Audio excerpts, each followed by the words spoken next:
President Cyril Ramaphosa a amukela ku tsandzeka ka mfumo eka vukorhokeri. Vachuchisi eka ntengo wo dlawa ka senzo meyiwa va gimeta vumbhoni bya Tumelo Madlala. Kasi ka matlangu vuhosi bya tiko ra Qatar a va lavi ku twa nchumu hi byalwa eka World Cup. Vakanela mahungu ya SABC riperile. Vachuchisi va hetise vumbhoni bya mbhoni ya vona Tumelo Madlala eka ntengo wo dlawa ka n'watipala wa Vana Bafana ekhotonkulu ePitori. Madlala a ri munghana lonkulu wa meyiwa naswona a ri kona endzeni ka yindlu ka Khumalo eFosloras vuxeni bya Joni loko senzo meyiwa a baleseriwa hi lembe ra 2014. Madlala na meyiwa a va vhake ka Khumalo tanihileswi meyiwa a rhandza na xiyimbeleri Kelly Khumalo. Loko a konanisiwa hi maqhweta ya vahehliwa, Madlala a tshamela ku kaneta leswaku meyiwa u dlawe hi un'wana wa lava a va ri lahaya ndlweni. Tumelo Madlala u ve a suka eboxini ro nyika vumbhoni a karhi a rila laha endzhakunyana a nga tlhelela loko ku tenga swi sungula eka rhengu ro hetelela ro konanisa. Loko a nyika vumbhoni, Madlala u hehle mulavisisinkulu wa maphorisa mayelana ni ku cinca leswi nga humelela hi siku leri senzo meyiwa a nga balaseriwa hi rona eka Khumalo. Phorisa ri bumabumele leswaku ku tengisiwa lava a va ri endliweni loko senzo meyiwa a balaseriwa. If yena Mr. Hlobejwa ibhale statement lesi, why asibhale if usine information ebalekile, why asibhale ngo2019 lento yenza ngo2014? Madlala u vutisiwe mayelana ni ku boxiwa ka vuxokoxoko lebyintshwa lebyi nga tisiwa hi gqweta hi tolo. Sivara wa meyiwa ku tshembiwa leswaku u tsarise xitatimende laha a hehlaka leswaku Madlala u n'wi byele leswaku ku ve ni nyimpi ekaya ra ka Khumalo. Leswi swi hambana ni vumbhoni bya Madlala bya leswaku ku ve ni ku phanga hi vanhu lava nga tiviwiki. The state came up with new statements and questions towards the witness, which they initially never asked the witness, which by itself the state also never followed the procedure. Then we should expunge that evidence. With due respect, that's what I expected yesterday, but the court said we'll be given an opportunity. Mbhoni leyintshwa yi languteriwe ku nyika vumbhoni hi Musumbunuko.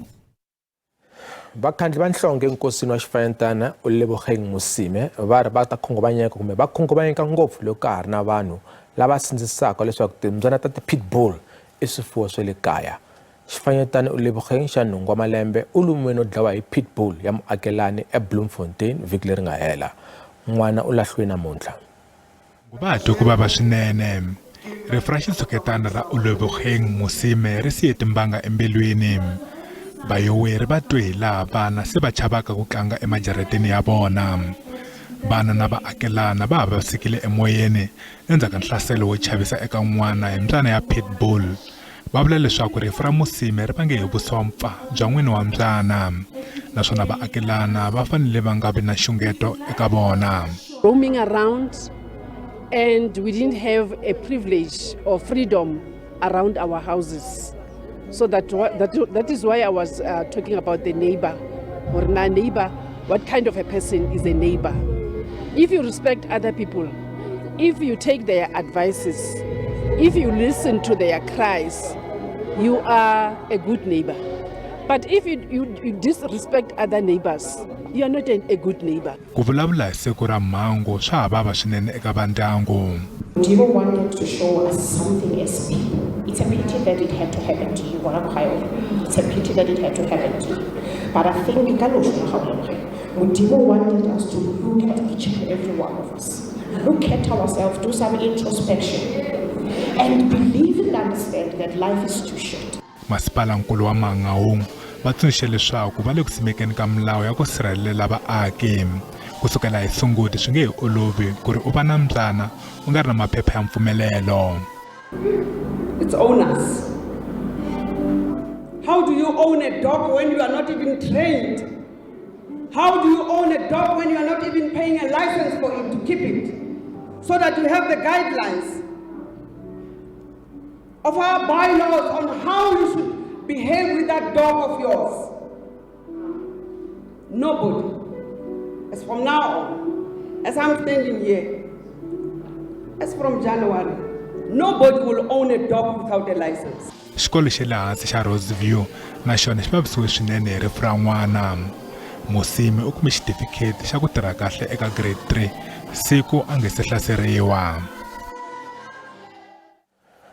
Vandyangu wa munhu wa vana lava vuriwa ku va va dlawe hi mhani wa vona eNgcobo, Eastern Cape, va kombela leswaku mhani na vana ku nga makwavo wa vona a tshunxiwa exitokisini. Va ka Simayile va endle xikombelo lexi enkosini wa vana lavaya. Va ri makwavo wa vona u lo nghena hi swin'wana a ta va nga dlayanga vana naswona u lava ku pfuniwa.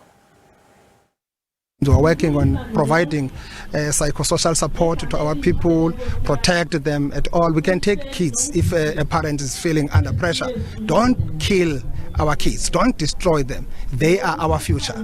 We need to have them for our future. Singurhulumente in particular like social development kwangoko sabalapha social workers zethu imvula igxigxiza ukuzovela nozokunika intuthuzelo kweyomphefumulo neyengqondo ifamily nalapha abantwana bafunda kwaye ngozi abantwana bebefunda nabanye abantwana abothukileyo nabo sesisetlo esivayo futhi ngokuthi banalo nexhala labazali. Mindyangu yimbirhi emigangeni ya Phadzima na le Dobeni handle ka Loyi va ha chuwile endzhaku ka kumeka ka ntsumbu wa n'wana phaphamarele edan'wini ra ndhawu liya. Vaaka ndhawu va tshemba leswaku ntsumbu i wa xifanyetana xa 11 wa malembe Phumudzo Makhuya loyi a nga nyamalala hi Wavunharhu vhiki leri nga hundza. Kona kwalaya eDobeni kumeke na ntsumbu wa wanuna Tumelo Madlala loyi a vuriwa ku va a dlaye murhandziwa wa yena loyi va nga holova. Xikolo xa primary xa Tondani laha vana va xikolo va tlangaka kona mudyondzi un'we wa kayivela loko hi le tlhelo tidyondzo ti ya mahlweni. Eka mpfhuka wa le hansi ka kilomitara i kaya ra Mfundzo Makuya wa 11 wa malembe ndyangu u ve ni vhiki ro tika. Leswi vangiwe hi leswi n'wana wa vona wa nhwanyana a nga nyamalala eka 10 wa masiku lama hundzeke. Ndyangu wu ri swa vava ku languta vutomi byi ya emahlweni loko vona va nga tivi leswaku n'wana wa vona u kwihi. She came back from school. She went back to fetch the younger siblings from the crèche. And then after that, she requested for a shoe that was torn. She wanted to take it to the guy who repairs shoes. And then after that, she never came back. She didn't come back. We did ask the guy who repairs shoes, did you see her? He said no. We did ask our relatives, did she come there or she's still playing out there? Everyone said no, they never saw her. Loko ndyangu wa ha ri ku kanakaneni masiku mangari mangani lama hundzeke ku kumeke ntsumbu wu tsemiwe swirho edan'wini ra le kusuhi laha vurhangeri byi nga bela riqingho va ndyangu ku va ku ta endliwa DNA ku kuma leswaku n'wana i wa mani. Ndyangu ka Makuya wu ri wa ha ri na ntshembo leswaku u ta kumeka.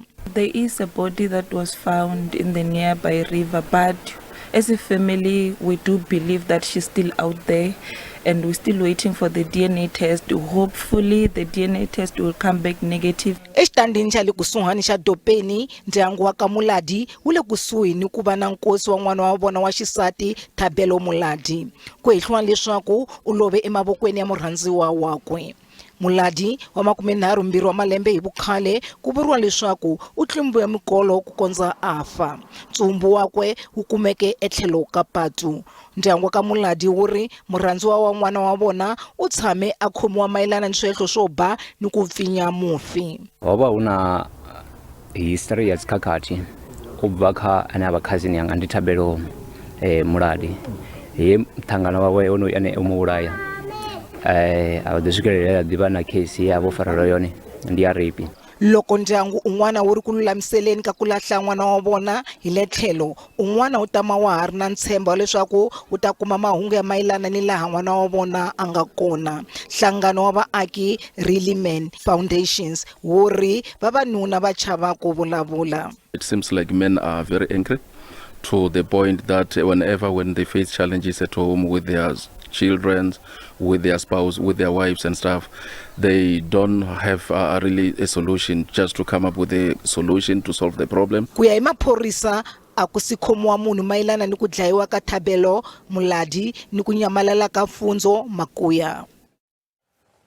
Murhangeri wa tiko President Cyril Ramaphosa u ri mafambiselo yo biha vukungundzwani na ku kala ka vutivi bya mintirho hi swona swi pfumarisaka vukorhokeri eka timasipala.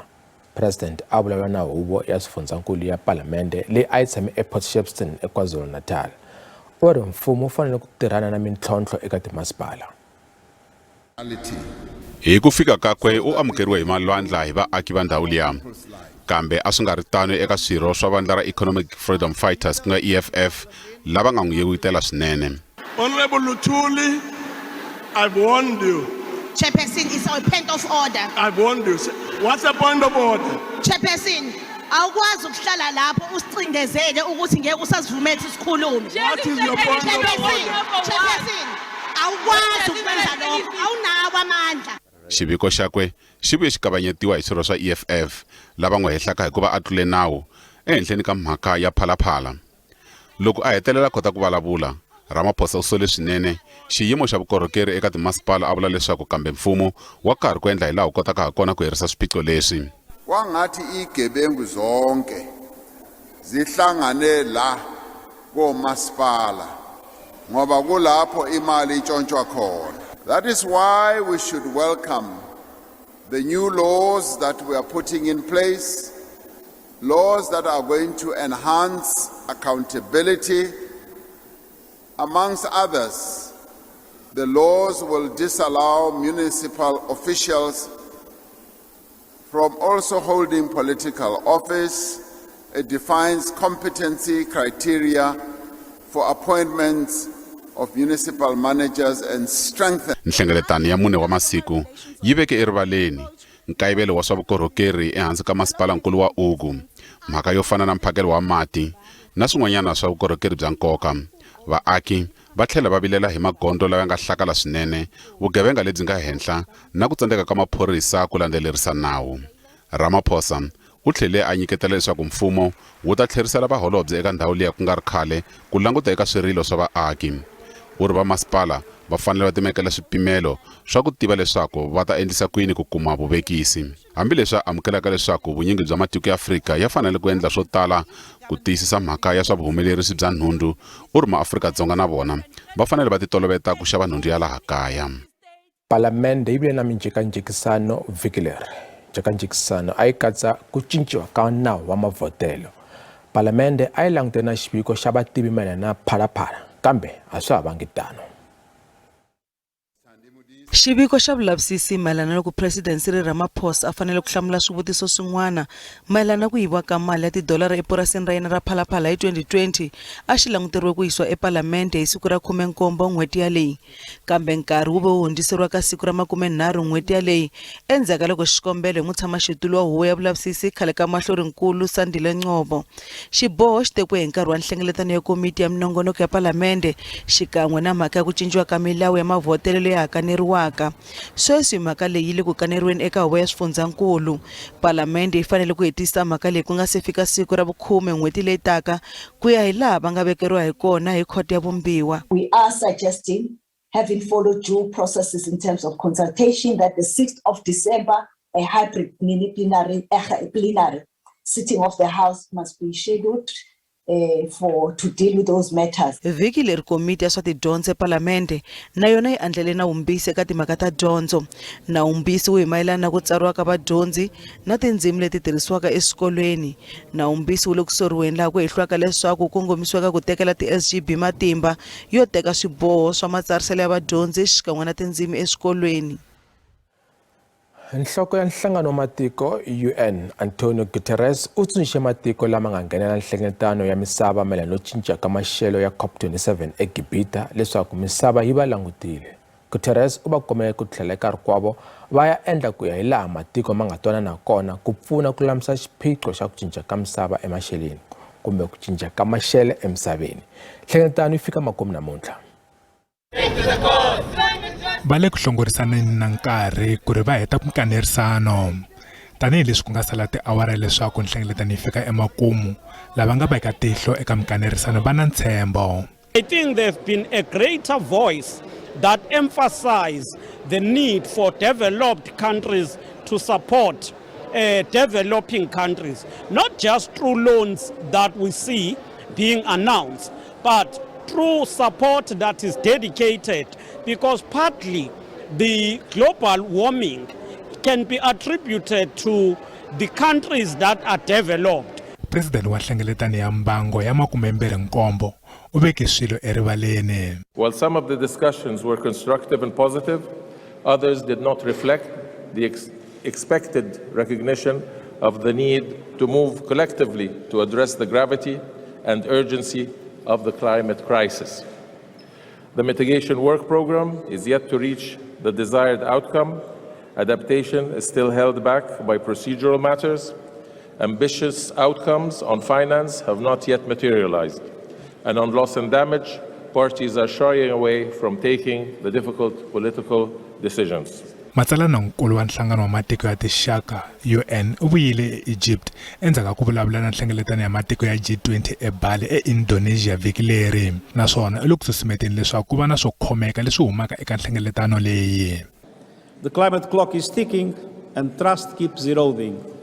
The parties at COP27 have a chance to make a difference here and now, and I urge them to act and act quickly.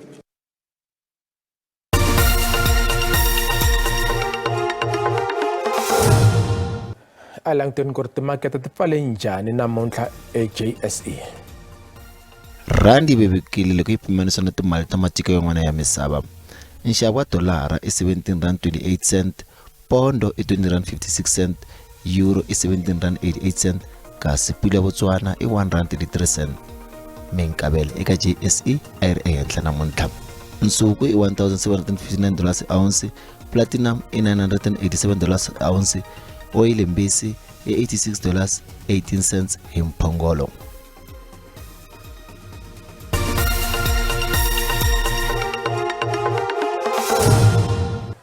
Sascincile byalwa a byi nge xavisiwe timbaleni ta World Cup eQatar 2022. Ekusunguleni FIFA a va te byi ta va kona, kambe Qatar i tiko ra ma-Muslim naswona byalwa bya yila ku ya vukhongeri bya vona bya Xi-Islam. Va le vuhosini bya Qatar va kote ku burisana na FIFA va kala va pfumela leswaku vo kombela byalwa byona Vaseketeri eka khapu ya misava va pfumeleriwa ku xava byalwa eka tihodela le ka tindhawu ta ku xavisa swakudya na ta vaseketeri. Byalwa hi ntolovelo a byi pfumeleriwi eka tiko ra ximuslim ra Qatar. Ku nga se va na nkimbo mayelana na ku xavisiwa ka byalwa endzeni ka timbala ta mitlangu, tiko a ri tikomba ri pfumelere ku olovisa milawu ya byalwa hi nkarhi wa mphikizano. Kambe se mphikizano wu tshunerile swinene, se va jikile hi xitshuketani. Qatar va langutele ku tlula 900 wa swihahampfhuka ku jetama siku na siku hi nkarhi wa khapu ya misava. As you can experience all around you, football fever is really in the air. With only 3 days to go until the FIFA World Cup 2022 kicks off, Qatar Airways is going to welcome over 1.2 million fans to my country to cheer on their nations and wanted to provide another great space for people to enjoy during their time here just before they leave. Profesa wa swa matirhelo ya miri eYunivhesiti ya Portsmouth u ri maxelo yo hisa ku tlula mpimo ku nga hava nxungeto eka vatlangi, kambe Qatar va ri va lulamise timbala ta mitlangu ku hunguta nxungeto lowu wa maxelo yo hisa.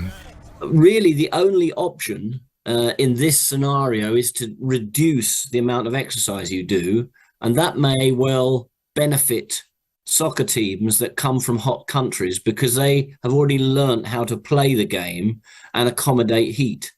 If you happen to come from a cold and wet country, then you can exercise pretty well unconstrained. Loko swi hete tano, mutlangi wa France Karim Benzema u ne sagwadi ra mutlangi wa lembe eka Globe Soccer Awards eDubai, kasi mukapiteni wa Barcelona Alexia Putellas u kume sagwadi ra mutlangi wa lembe eka vaxisati. Mudzaberi wa Real Madrid Carlo Ancelotti u wine sagwadi ra mudzaberi wa lembe, kasi xipano xa wona xi kuma sagwadi ra xipano xa lembe. Kasi nga gimeta xana hi xihi xipano xa laha Afrika lexi nga ta fika kule ka mphikizano wa misava eQatar 2022? Madyambu lamanene muhaxi wa mina ni vona xipano xa Senegal hi xona xi nga tsutsumaka nyana xi ya le henhla nyana, hayi ku xi to fika ka tifinali. Ni vona xona xi ta zama nyana. Senegal na yi tshemba yi na vatlangi va kahle swinene, yi na vatlangi lava vona a va nga na ntokoto. yi ta fika kule aka matiko ya Afrika. Tanihi tiko ra Afrika hi loyela ku tatisa nhlayo le ka World Cup ya Qatar 2022. A ni voni na tiko na rin'we ra la Afrika ri fikelela ti-quarter final. Hi ta hatla hi vuya hinkwenu. Kambe ni mu Afrika ni ri onge ku ngo humelela mahlori. Ni navelela matiko hinkwawo ya Afrika lama ma nga kwale ku ri a va endli nyana mahlori na hina as Africa hi teka a World Cup ro sungula. Xipano xa laha Afrika lexi nga ta fikelela manembenembeni i xipano xa Senegal. Mwashi inkomu riperile